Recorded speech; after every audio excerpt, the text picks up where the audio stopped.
Hello and welcome to the presentation on Celtic mythology, creatures of old.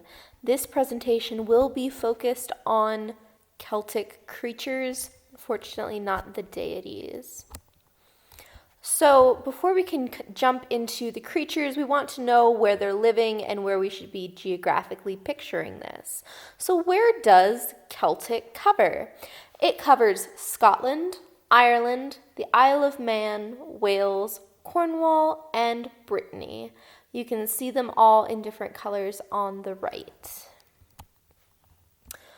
The original people who were thought of as the Celts were the Pechs. It was another name for them was the Picts. They were the natives of Scotland, and one theory is that they derived their name from the Latin name Picti, meaning painted people. The Picts were very famous for having blue tattoos all over their body in intricate designs. The Picts faded out of mention after the 10th century. They just became the general people of Scotland. But one theory is that the name Pixie is derived from Picts and Picti.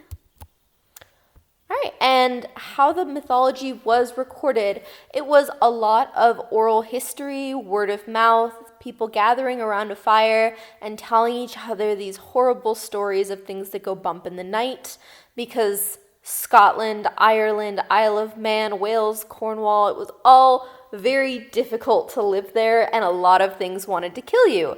So a lot of people made up these myths for the things they could not explain, and then they passed them on as warnings to other people. A man named Alexander Carmichael began in the 1860s to the 1900s amassing all of these stories together, and he published them in the Carmina Gadelica. And it's hymns, folklore, and traditional myths and mythology of the Celtic people. All right, the first term and first section of mythological creatures is the Sidhe. The Sidhe is a very large term. It covers a lot of magical creatures. I've listed a few here. We start with the Glaistig, half woman, half goat, and she's very famous for wearing green dresses. Gruagachs are helpful brownies. Brownies are creatures that would attach themselves to a household, and they would be generally helpful until the farm owners did something to displease the brownie, and then a paradigm would shift, and the brownie would be the worst creature you ever wanted in your house. They were known for souring milk in the middle of the night, and some unfortunate farmers' daughters would wake up and find that their hair had been tied to their bed frames in intricate itty-bitty knots that required all of their hair being cut off. Habitrats were great at spinning, and they liked to help with that. Joint eaters are invisible. They're invisible Sidhe, and it does not mean that they attack your cartilage. A joint eater means that they would sit alongside you and they would eat half of what you ate, so they would deprive you of the nutrients. So even though you ate as much as you could, you would not be full and you would starve to death. And then a Loriag is a water and spinning fairy from the Hebrides. The Loriag is a lot like the Habitrat, but this is the main Sidhe that was involved in the spinning process from start to finish. Water horses. I have amassed water horses from all over Celtic Isles.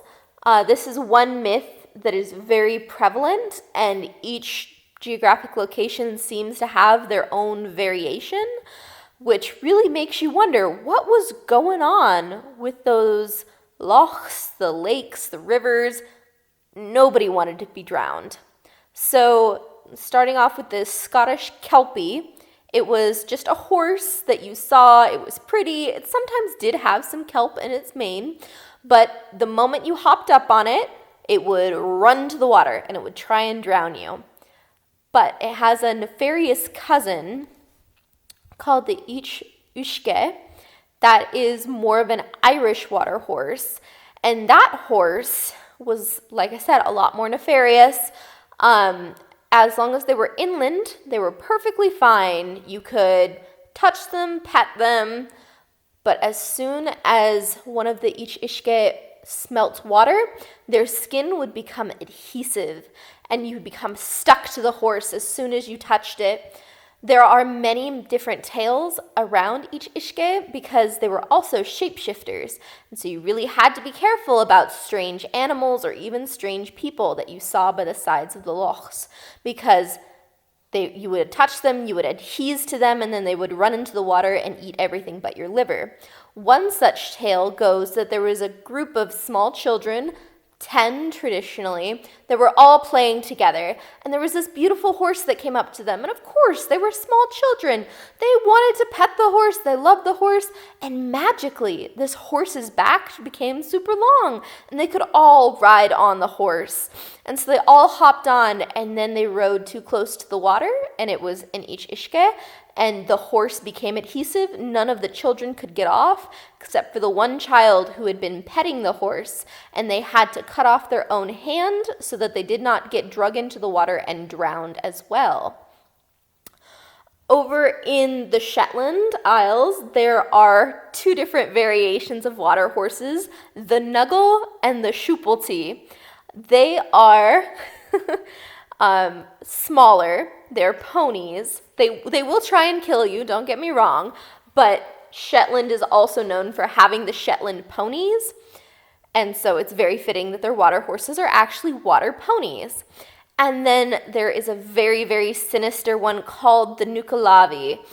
You can see it in the upper right-hand corner. This was thought to be a man-horse hybrid. The horse was a cyclops, and they had no skin. Black blood coursed through their veins, and when they came on land, they weren't trying to grab people and drag them in the water, but they did bring blight and disease and sickness wherever they went. They did have one weakness. They hated fresh water. So whenever there was a rainfall or if you were near a freshwater loch, you were safe. All right, the Fuath. The Fuath is the general name for water spirits. These are evil, evil spirits. Their name literally translates to hate. And the Fuath were just going to do anything they could to kill you once you got in the water. Creatures like Jenny Greenteeth would fall under this. She liked to lurk in the water and then eat small children. Not a lot of people wanted to let their kids be unsupervised around the water. So a great way to do that is to scare the living daylights out of them and make them hate the water. A little more fun, we have leprechauns and cluricauns. Leprechauns were mischievous. They were known for hiding pots of gold, where you can still hear this repeated today. You'll find a leprechaun's gold at the end of the rainbow. They were in Ireland, and you had to capture a leprechaun to find their gold. It wasn't necessarily at the end of a rainbow. It could be wherever that leprechaun wanted to hide it. But leprechauns were very smart. And one farmer found out how smart leprechauns were when he caught one, and he went to interrogate it. And he shook it, and he said, "You're going to tell me where your gold is." And the leprechaun went, "All right, you caught me. I've buried my gold under the tree with a red bandana tied to it in the forest." And the farmer said, "Oh, awesome," let the leprechaun go very foolishly, and then went to the forest to claim the leprechaun's gold. Unfortunately for him, the leprechaun was very fast, and although he could not move the gold because he had told the farmer where it was, and leprechauns are men of their word, he then took red bandanas and tied them to every other tree in the forest, so the farmer was unable to tell which tree the leprechaun had buried the gold under. A lot more fun than leprechauns are their cousins, the cluricauns. People who have studied Irish mythology are not sure whether cluricauns are just alcoholic leprechauns or if they're actually different. But cluricauns are known for getting very drunk. You can find them in breweries. You can find them in your basement. Anywhere that you can get a large number of people together and lots of alcohol, you can find cluricauns.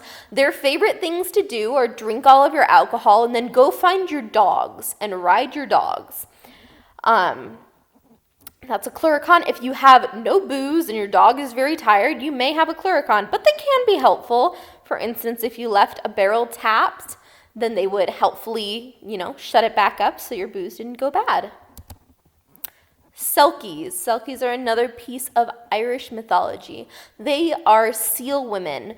They are seals who, inside they're a woman. They can come up on land and they take off their seal skin, and that transforms them from a seal into a woman. And they can go and they can mingle with the general populace, and they have to come back and find where they hid their pelt. And then they can resume their life as a seal because the ocean is their great, great joy. But these selkies were beautiful. And so the fishermen desired for them to be their wives. And by doing that, they would steal the selkies' pelts. And if a fisherman had stolen their pelt and they had hid it really well, the selkie would not be able to go back to the sea, and she would be forced to marry the fisherman.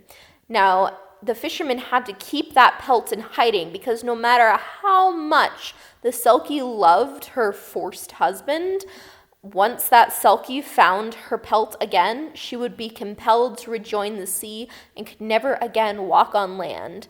There's a tragic myth of a selkie who had fallen in love with a fisherman. The fisherman had hidden her pelt, and then they had a child together, and it was a very inquisitive child, and the child found their mother's pelt, and not knowing what it was, they handed it to their mother and asked what it was. The mother immediately seized the pelt and ran into the sea, not of her own volition, because she was never able to see her husband nor child again, who she loved both very much. The Brúbi and the Crovmara. I have paired these two together because the Brúbi are mythological giant birds that live in the lochs, in water, and they eat cattle. They just devour whole cows whole. They have webbed feet, large wings, giant beak, just for ripping into cows. And the Crovmara are the cows that are owned by the fairies and the Sidhe. They also live in water, and the fairies keep their cows underwater so that human farmers don't take them. And it's very, very bad luck to steal cattle from the fae. But if one of their bulls happens to wander into your herd, then you may notice that you have larger calves in following years, and if that bull chooses to stay with you, the fae will not retaliate.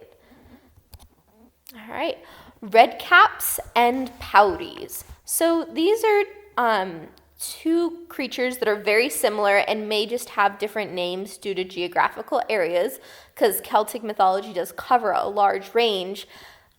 These are creatures that hunt in the woods. They're very famous for killing people that are lost at night and they see the red caps. And it's literally a red hat, as you can see on the picture, and they follow it because they think it's a child or a person that's guiding them through the woods, when really they're just making them more and more lost until the person gets really tired, and then the red cap or the powrie will come up and they will smash the person's head in, and then once they've killed the person, they take their hat off and they soak it in the blood of their victim. You may remember these from Harry Potter. If they seem familiar at all, they were featured in Defense Against the Dark Arts. And if their cap ever turns white because they haven't been keeping up with killing people and re-dyeing their hat, and it's gotten sun bleached and rained on and it's just white, then the red cap dies. The Slaugh. They are just evil. A lot like how the Fuath means hate, Slaugh are said to be a dark horde that will descend and just wreak havoc. They are the spirits of the restless dead. They cannot go beyond, and they just become full of hate and vitriol. And they can come as a darkness, as a flock of birds is another way people have seen them, and they will pick people up and they will carry them away and they will not be seen again. The Banshee. Banshee is a fairy creature that gets an unfair rap. It comes from the words ban, meaning woman, and she, meaning magical or fairy, and together, magical woman. They are a harbinger of death, and they do so by crying very loudly for the spirits of people who are about to die. They do not kill people. They do not have any sort of hand in their death. They are just alerting people to the fact that people are about to die. This has descended from a tradition of people would hire professional mourners to come mourn at their relatives' funerals, because the louder people would cry, the more important people would be seen as. And so these wailers became quite famous, and then you noticed emerging the banshee. Not to be confused with the bania, the washerwoman. This woman will kill you, but you have to annoy her in a certain way. What she does is she washes bloody clothes in the streams. And just like the banshee is wailing for the people who are about to die, the bania is washing the clothes of the people who are about to die. The way banias are created, it is said that when a woman dies in childbirth with dirty clothes in the room, that woman's spirit will be forced to become a bania, because the bloody clothes that she's washing are meant to represent the bloody clothes that she died with when she was giving birth. And so to prevent that, when a woman goes into labor, or used to be, they would remove all of the dirty clothes from the room as a superstition. So, like I said, the bania will kill you if you annoy her in a certain way. She can grant wishes as well if you approach her in a certain way. You have to get between her and the clothes that she's washing in the stream. And if you can successfully block her off and make her grant you wishes, she will do so. But if you do it incorrectly, if she is able to get around you and get to her clothes, she will kill you. And finally, the wolver. I like to end with the wolver because he is just the best creature that I have found, and he is one of my favorites. He is half man, half wolf, but does not switch between. He's just permanently half man, half wolf, and he is just a good creature. And what he does is he gives out fish to hungry families. He puts them on their windowsills in the middle of the night when times are hard, and then he runs away, where it's theorized that he goes back to the mountains and hides in a cave because he is not socially accepted, even though all he wants to do is bring people fish and have them not be hungry. So the wolver is a great guy. So that is the end of my presentation on Celtic mythology. There's clearly many more creatures to explore and many different avenues to take this subject in, but these are just a few that are uniquely interesting. Have fun sleeping.